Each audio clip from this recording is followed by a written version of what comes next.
Assalamualaikum warahmatullahi wabarakatuh. Berjumpa kembali dengan saya Munfaridin.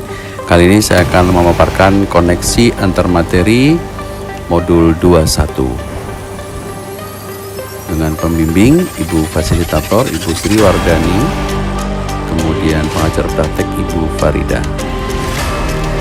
Koneksi antar materi ini ada 4 modul yang akan saya kaitkan, antara lain adalah pembelajaran berdiferensiasi, kemudian filosofi Ki Hajar Dewantoro, nilai dan peran guru penggerak, serta visi guru penggerak. Pembelajaran berdiferensiasi menurut Tomlinson tahun 2001 dalam bukunya yang berjudul How to Differentiate Instruction in a Mixed Ability Classroom adalah serangkaian keputusan masuk akal atau common sense yang dibuat oleh guru yang berorientasi pada murid. Ciri-ciri pembelajaran berdiferensiasi. 1. Kurikulum yang memiliki tujuan pembelajaran yang didefinisikan secara jelas, jadi bukan hanya guru yang perlu jelas dengan tujuan pembelajaran namun juga muridnya.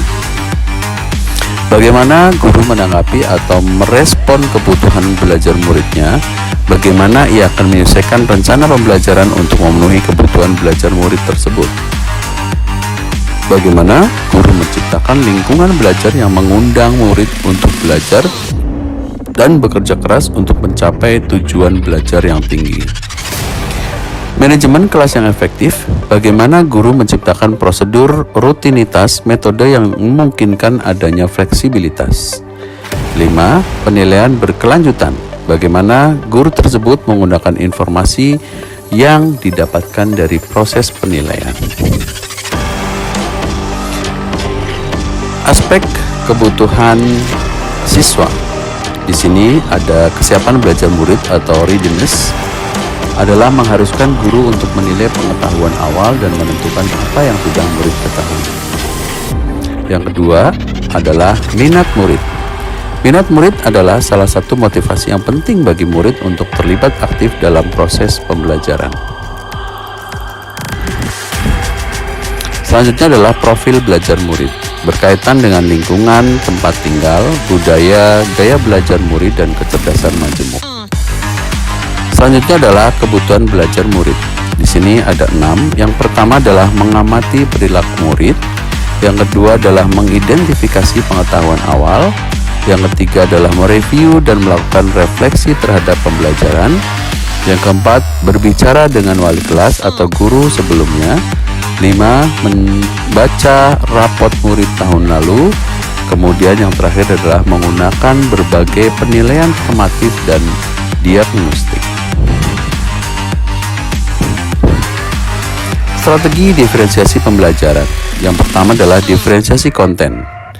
Membedakan pengorganisasian atau format penyampaiannya, bukan mengubah atau menurunkan standar kurikulum. Berkaitan dengan apa yang kita ajarkan seperti materi, konsep, atau keterampilan yang perlu dipelajari berdasarkan kurikulum. Kedua adalah diferensiasi proses. Memungkinkan murid berarti dan memahami atau memaknai konten dengan cara membedakan proses yang harus dijalani oleh murid. Yang ketiga adalah diferensiasi produk.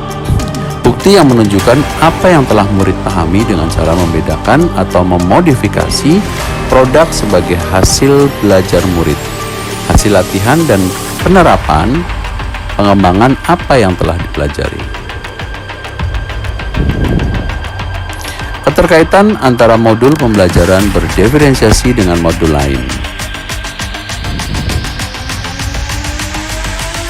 Pertama adalah modul pembelajaran berdiferensiasi dengan filosofi pendidikan Ki Hajar Dewantoro. Keterkaitannya adalah untuk dapat menerapkan pembelajaran berdiferensiasi, maka guru berusaha memenuhi kebutuhan belajar murid sesuai kodrat alam dan kodrat zaman berdasarkan filosofi pendidikan Ki Hajar Dewantoro. Modul 1-2. Keterkaitan antara modul 1-2 peran dan nilai guru penggerak dengan pembelajaran berdiferensiasi adalah untuk dapat menerapkan pembelajaran berdiferensiasi, maka guru harus berinovatif mandiri, kreatif, reflektif, dan kolaboratif agar dapat memenuhi kebutuhan murid dan dapat mewujudkan kepemimpinan murid yang sesuai dengan nilai dan peran guru penggerak. Kemudian keterkaitan antara modul 1-3 yaitu visi guru penggerak adalah untuk dapat menerapkan pembelajaran berdiferensiasi, guru penggerak harus membuat visi guru penggerak yang berpihak pada murid sebagai pusat capaian guru penggerak ke depan. Yang terakhir adalah modul 1-4 budaya positif. Keterkaitannya adalah untuk dapat menerapkan pembelajaran berdiferensiasi, guru dan murid harus mempunyai keyakinan kelas sebagai dasar dalam penyelesaian masalah menggunakan segitiga restitusi agar pembelajaran berjalan dengan baik. Demikian koneksi antar materi yang dapat saya sampaikan, mudah-mudahan bermanfaat. Terima kasih, salam guru penggerak, bergerak, bergerak, dan menggerakkan.